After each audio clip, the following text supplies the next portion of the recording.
Bismillahirrahmanirrahim. Assalamualaikum warahmatullahi wabarakatuh. Waalaikumsalam. Saya Muhas dari Cipondoh, Tangerang. Prof, saya izin bertanya tentang tauhid sufi.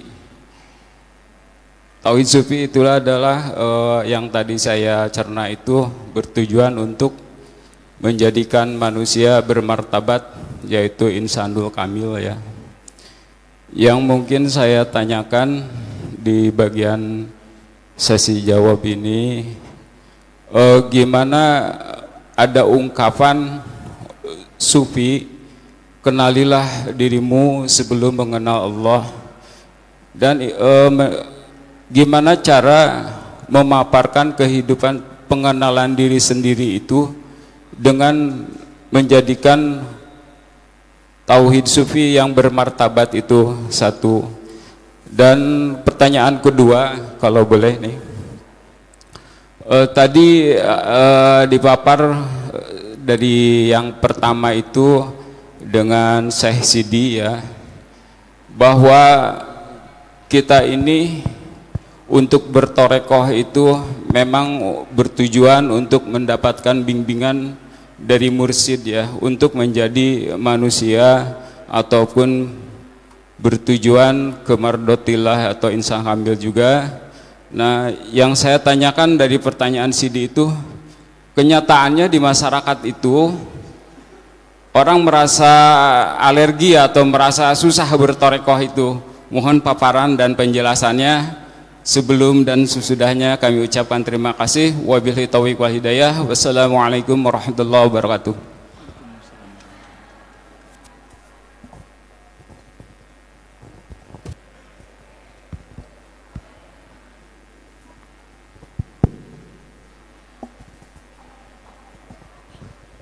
Assalamualaikum warahmatullahi wabarakatuh. Waalaikumsalam. Nama saya Abu Yusuf. Yang lain itu memang bikin pertanyaan ya. Tetapi saya maaf ini ya Prof, saya bukan bikin pertanyaan, tapi tolong supaya didefinisikan yang namanya tauhid itu. Nah, kemudian saya khawatir lagi, sebalik daripada tauhid itu kan syirik. Tolong ini pun supaya didefinisikan atau sedikit diulas lah begitu. Ini rasa saya takut jatuh kepada syirik, karena syirik itu katanya samar gitu Prof. Gitu. Terima kasih. Wassalamualaikum warahmatullahi wabarakatuh. Waalaikumsalam warahmatullahi wabarakatuh. Terima kasih kepada bapak-bapak yang bertanya. Baik, yang pertama dulu tentang mengenal diri dalam rangka mengenal Allah Subhanahu wa taala.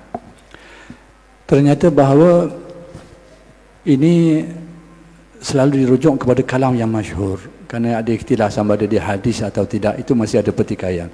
Saya sebut kalam yang masyhur lah. Man arafa nafsahu faqad arafa rabbahu. Siapa yang mengenal dirinya, dia akan mengenal Tuhannya. Sebenarnya dari segi maknanya sangat tepat dengan Al-Quran. Wa fi anfusikum afala tubsirun. Dirimu sendiri kenapa engkau tidak perhatikan? Jadi dari segi maknanya tidak diragukan. Cuma dari segi sanad hadis saja yang dipertikaikan. Persoalannya bagaimana?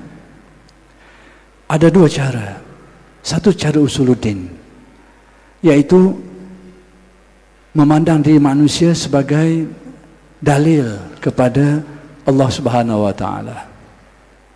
Jadi bukan saja manusia, bahkan makhluk-makhluk lain ini sebenarnya menjadi dalil atas kewujudan Allah Subhanahu wa taala dan sifat-sifat kesempurnaannya.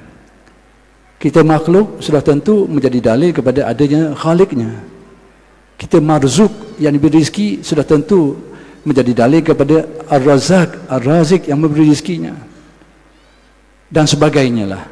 Jadi melihat makhluk sebagai dalil untuk membuktikan kebenaran kewujudan Allah, itu cara usuluddin. Cara tasawuf, dia berpasi kepada mengenal hakikat diri manusia, yaitu merujuk pada firman Allah, alastu bi rabbikum qalu bala. syahidna. Dia merujuk kepada dalam keyakinan ulama tasawuf, ruh manusia ini awal penciptaannya itu sudah murni, memiliki makrifat yang cukup sempurna. Dalam arti yang lain, ruh manusia ini menjadi cerminan yang memperlihatkan rahsia-rahsia ketuhanan Allah. Jadi bila dibersihkan dengan jalan riyadhah, dengan jalan zikir dan sebagainya, bila dia kembali kepada naluri asalnya, maka dengan automatik dia akan mengenal secara berfitrah nalurinya. Itu cara tasawuf. Yang kedua, tentang fenomena bertarekat ini dalam masyarakat mungkin ada persepsi yang berbagai-bagai, setengahnya menakutkan. Ya, tidak dinafikan ini kerana banyak faktor pada pandangan saya. Pertama sekali kerana mungkin tidak ramai yang belajar dan tahu. Kalau di tempat kami lah, tidak ramai yang belajar dan tahu tentang perkara ini.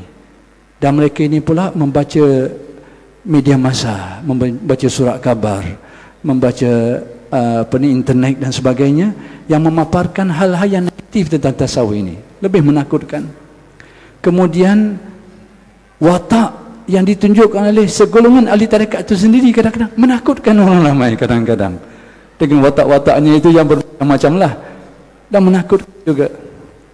Kemudian selain daripada itu, ada pihak-pihak tertentu yang memberikan gambaran-gambaran yang keliru tentang tasawuf, dan itu menakutkan. Saya, kalau di tempat saya mengajar kitab Al-Hikam karya Syekh Ahmad Ibn Atta'illah itu, sehingga ada komentar-komentar apa yang mereka kata, kau jangan belajar kitab ini, nanti jadi gila. Jadi gila belajar kitab itu. Masya Allah. Kau jangan belajar tasawuf, nanti kau akan jadi papa kedana, miskin, akan buang semuanya, jadi papa kedana. Macam itu pemikirannya. Masya Allah. Jangan kau belajar tarekat di atas tasawuf, nanti kau akan berhenti bekerja, kau akan berzikir 24 jam. Masya Allah. Semua ini kerana-kerana yang muncul. Jadi itu tidak dapat dielakkan. Jadi sama-sama berusaha membetulkan persepsi ini. Kemudian tentang ulasan dari Bapak tadi itu tentang ta'rifan tauhid. Secara mudah, tauhid itu secara ringkasnya meyakini keesaan Allah Subhanahu wa taala. Keyakinan kita tentang Allah Taala itu Maha Esa. Kalau menurut faham akidah Ahlussunnah wal Jamaah, mereka pecahkan kepada empat tadi, pada zatnya, pada sifatnya, pada asma'nya, pada af'alnya, ataupun nak dibuang asma' pun tidak mengapa, kan dia mencakupi semua. Meyakini keesaan. Baik, keyakinan terhadap keesaan Allah Ta'ala ini tidak menafikan tentang keyakinan terhadap makhluk, tetapi dengan kefahaman yang betul. Yakin tentang wujud Allah yang sebenar, dan kita pun tahu kewujudan makhluk yang statusnya adalah kewujudan yang majazi sifatnya, yang makhluk. Maka demikianlah dalam hal-hal yang lain, kita yakin tentang keesaan kudrat Allah yang maha kuasa hanyalah Allah, dan yang lain bagaimana kita faham kedudukan makhluk, kudratnya apa, sebagai bentuk satu bentuk pinjaman, sebagai satu usaha, ikhtiar, atau apa-apa istilah lain yang lagi. Yang penting keyakinan tentang Allah Ta'ala itu Maha Esa dalam semua perkara berkaitan dengan ketauhidannya. Jadi yang dikatakan syirik itu, salah satu aspek syirik itu bila ada keyakinan menduakan Allah, meyakini ada dua yang maha wujud, yang sama tarafnya, meyakini ada yang maha kuasa, yang sama tarafnya, meyakini ada yang dua yang maha kekal, yang sama kedudukannya. Itu adalah salah satu daripada aspek-aspek kesyirikan. Saya rasa mudah-mudahan menjawab. Itu saja, wallahu a'lam.